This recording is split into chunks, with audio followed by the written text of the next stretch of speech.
Indian equity markets के लिए 6 अप्रैल 2026 का दिन एक ऐसी दास्तां रहा जिसे रोलर कोस्टर ऑफ रेजिलियंस कहना गलत नहीं होगा।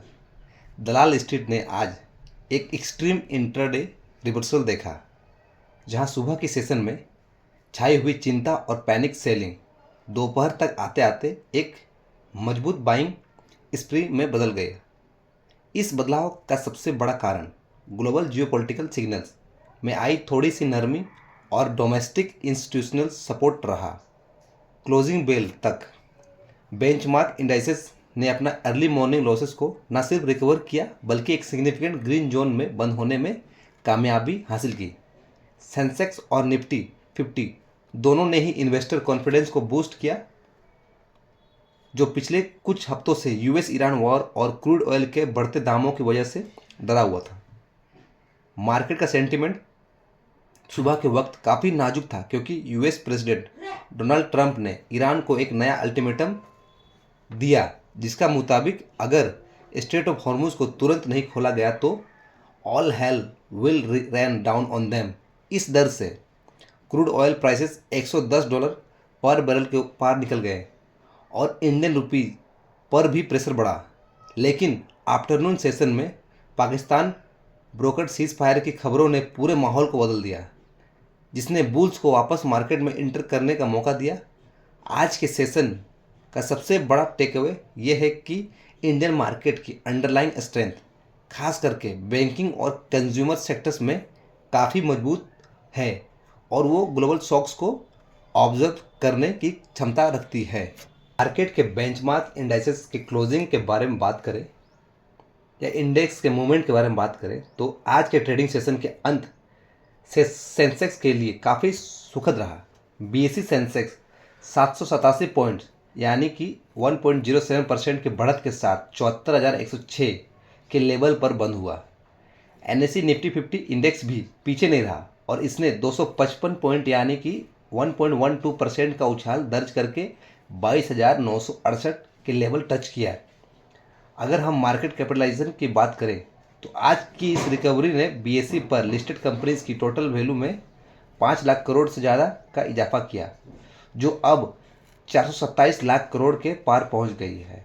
निफ्टी बैंक इंडेक्स ने भी अपने साइकोलॉजिकल मार्क 52,000 को रिक्लेम किया, जो फाइनेंशियल सेक्टर में आई बाइंग का एक बड़ा संकेत है। निफ्टी ने दिन की शुरुआत लगभग 22,542 के लो से की थी, लेकिन रिकवरी इतनी शार्प थी कि इसने 22,900 के रेजिस्टेंस को काफ़ी आसानी से पार किया। मार्केट ब्रेथ काफ़ी पॉजिटिव रही, जहां एनएसई पर 2511 स्टॉक्स ने एडवांस किया और 746 स्टॉक्स में गिरावट देखी गई। इसका मतलब है कि रैली सिर्फ हैवीवेट्स तक सीमित नहीं रही थी, बल्कि ब्रॉडर मार्केट में भी पार्टिसिपेट किया गया। जियोपॉलिटिकल कॉन्टेक्स्ट की बात करें तो मिडिल ईस्ट में चली आ रही जंग ने इंडियन मार्केट को पिछले 6 हफ्तों से प्रेशर में रखा हुआ है। 6 अप्रैल की सुबह जब मार्केट खुला तो ग्लोबल हेडलाइंस ट्रंप के उस अल्टीमेटम से भरी हुई थी, जहां उन्होंने ईरान को 48 घंटे का वक्त दिया था। एनर्जी मार्केट्स में डर था कि अगर स्ट्रेट ऑफ हॉर्मुज बंद होता है तो ग्लोबल ऑयल सप्लाई का 20% हिस्सा रुक जाएगा, जिसके चलते ब्रेंट क्रूड $118 तक जा सकता है। इंडिया एक ऑयल इंपोर्टिंग देश होने के नाते इस न्यूज़ से काफ़ी प्रभावित हुआ, क्योंकि हायर ऑयल प्राइसेस का मतलब है हायर इन्फ्लेशन और वाइडर करंट अकाउंट डेफिसिट। लेकिन दिन ढलते ढलते रॉयटर्स और दूसरे इंटरनेशनल मीडिया आउटलेट्स ने रिपोर्ट किया कि पाकिस्तान ने एक मीडिएशन रोल प्ले किया करते हुए यूएस और ईरान के बीच एक टेंटेटिव सीजफायर फ्रेमवर्क बनाया है। इस फ्रेमवर्क का मुताबिक इमीडिएट हॉस्टिलिटीज़ को रोका जाएगा और ऑयल सप्लाई लाइंस को प्रोटेक्ट किया जाएगा। इस न्यूज़ ने मार्केट के लिए सेंटिव प्रिवेल्स का काम किया। इन्वेस्टर्स को लगा कि अगर जंग रुकती है तो ऑयल प्राइसेस वापस $90 से $100 के रेंज में आ जाएंगे, जो इंडियन मैक्रोज के लिए रिलीफ की बात होगी। ये जियोपॉलिटिकल शिफ्ट की आज की आफ्टरनून रैली का प्राइमरी कैटलिस्ट रहा। अगर सेक्टोरियल डायनेमिक्स की बात करें तो बैंकिंग और कंज्यूमर ड्यूरेबल्स ने आज बाजी मारी है। आज के सेशन में सेक्टोरियल रोटेशन काफ़ी क्लियर था, जहां oil and gas sector crude volatility की वजह से थोड़ा दबाव में थे। वहीं डोमेस्टिक ओरिएंटेड सेक्टर्स जैसे बैंकिंग, रियलिटी और कंज्यूमर ड्यूरेबल्स ने बेहतर परफॉर्म किया। निफ्टी कंज्यूमर ड्यूरेबल्स इंडेक्स आज का टॉप परफॉर्मर रहा, जो लगभग 3% की बढ़त के साथ क्लोज हुआ। अब बात करते हैं आरबीआई की एमपीसी मीटिंग की, जिसमें इन्फ्लेशन और ग्रोथ का डेलिकेट बैलेंस दिखा। 6 अप्रैल 2026 के आरबीआई की मॉनेटरी पॉलिसी कमेटी की 3 दिवसीय मीटिंग शुरू हुई है। ये फाइनेंशियल ईयर 27 की पहली मीटिंग है और पूरे मार्केट की नज़र इस पर है कि गवर्नर शक्तिकांता दास जियोपॉलिटिक्स और ऑयल शॉक को कैसे एड्रेस करते हैं। एक्सपर्ट का मानना है कि आरबीआई रेपो रेट को 5.25% पर ही बरकरार रखेगा। हालांकि इन्फ्लेशन अभी कंट्रोल में है, लेकिन $110 के ऊपर का क्रूड ऑयल इम्पोर्टेड इन्फ्लेशन का खतरा बनाता है, जिसकी वजह से आरबीआई अभी रेट कट्स के बारे में नहीं सोचेगा। अब टेक्निकल एनालिसिस की बात करें तो अगला निफ्टी 50 सेंसेक्स का की सपोर्ट और रेसिस्टेंस लेवल का खेल क्या है, ये जानने की कोशिश करेंगे हम। निफ्टी 50 ने आज एक महत्वपूर्ण हैमर पैटर्न जैसा कैंडलस्टिक फॉर्म किया है लोअर लेवल्स पर, जो ये संकेत देता है कि 22,500 के पास स्ट्रॉन्ग बाइंग सपोर्ट मौजूद है। मार्केट का मानना है कि मार्केट ने एक शॉर्ट टर्म बेस बनाने की कोशिश की है, लेकिन ब्रॉडर ट्रेंड अभी भी सेल ऑन राइज का बना हुआ है। जब तक निफ्टी 23,200 के लेवल को डिसाइसिवली क्रॉस नहीं करता है तब तक। अब बात करते हैं एफआईआईज और डीआईआईज के बीच युद्ध के बारे में। मार्केट की इस वॉलेटिलिटी के पीछे फॉरेन इंस्टीट्यूशनल इन्वेस्टर्स की लगातार सेलिंग एक बड़ा फैक्टर रही है। ग्लोबल रिस्क ऑफ सेंटिमेंट्स और बढ़ते यूएस बॉन्ड यील्ड्स की वजह से एफआईआईज ने इंडियन इक्विटीज़ से कैपिटल विड्रॉ किया है। हालांकि डोमेस्टिक इंस्टीट्यूशनल इन्वेस्टर्स ने सेलिंग के इस प्रेशर को काफ़ी हद तक एब्जॉर्ब किया है। अगर बात करें प्रीवियस सेशन 2 अप्रैल की, तो एफआईआईज ने 9,931 करोड़ की भारी बिकवाली की थी, जबकि उसी दिन 2 अप्रैल को डीआईआईज ने 7,208 करोड़ की खरीदारी करके मार्केट को गिरने से बचाया था।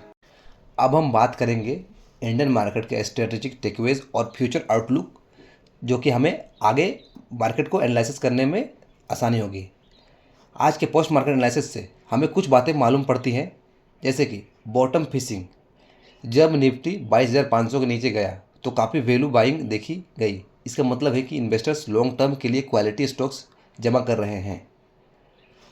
अगला है sectoral pivot. Oil and gas से पैसा निकलकर बैंकिंग और आईटी जैसे सेक्टर्स में जा रहा है, जहां अर्निंग विजिबिलिटी बेहतर है। आरबीआई पे फोकस। आने वाले 2 दिनों में आरबीआई गवर्नर की कमेंट्री मार्केट के अगला रास्ता तैयार करेगी। अगर आरबीआई इन्फ्लेशन पर कड़ी नज़र रखता है और ग्रोथ प्रोजेक्शंस को काफ़ी कम नहीं करता है, तो मार्केट स्टेबलाइज हो सकता है। रूपी और ऑयल कोरिलेशन।